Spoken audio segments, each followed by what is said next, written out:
अफसोसनाक खबर दें, कराची कोरंगी से जहां इंडस चौरंगी के करीब तेज़ रफ्तार डंपर ने एक मासूम शहरी की जान ले ली है। 40 साला इकरार मौके पर ही जान बहक, जबकि ई चालान सिस्टम तो शहरियों के लिए नाफिज कर दिया गया है। लेकिन सवाल यह है कि भारी गाड़ियों के लिए कब सख्त कवानीन बनाए जाएंगे। तफसीलात जान लेते हैं सहर खान से। जी सहर। जी बिल्कुल, इस वक्त मैं जिना अस्पताल की मोर्चरी के बाहर मौजूद हूँ, जहाँ कोरंगी इंडस चौरंगी के करीब ट्रैफिक हादसा पेश आया, जिसके नतीजे में 40 साला इकरार जो है वो अपनी जान की बाजी हार गया।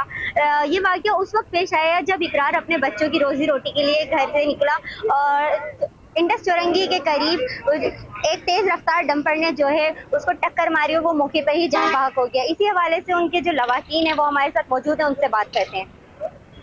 जी बताइएगा, ये वाक़या किस तरह पेश आया और आप पुलिस से क्या मुतालबा करते हैं? पुलिस से तो हम कुछ मुतालबा नहीं करते। वो पोस्टमार्टम ये वो फिर ये लंबी फटी हो जाएगी। रोड हादसा है। ये जा रहे थे अपने काम के लिए, जॉब पे निकल रहे थे, 8:30 बजे निकले हैं घर से और 8:40 पे मैं भी जॉब पे था। 8:40 पे मेरे पास कॉल आई है कि ऐसे एक्सीडेंट हुआ है, जीना पहुंच जाओ। मैं जीना पहुंचा तो फिर डॉक्टर ने बताया कि ट्रक एक्सीडेंट है, ये है वो है। और सिंध हुकूमत से क्या मुतालबा करते हैं इस हवाले से? लेकिन हुकूमत से क्या बोले, वो हर जगह कैमरे लग रहे हैं, चालान हो रहे हैं, लेकिन जाने महफूज है।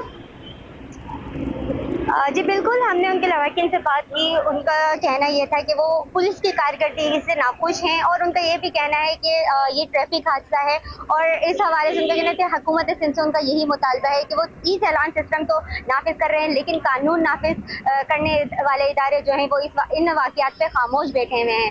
सवाल ये उठता है कि शहरियों के लिए ई चालान सिस्टम तो नाफिज कर दिया गया है, लेकिन आखिर कब तक ऐसे तेज़ रफ्तार डंपर मासूम शहरियों की जान लेते रहेंगे? जी।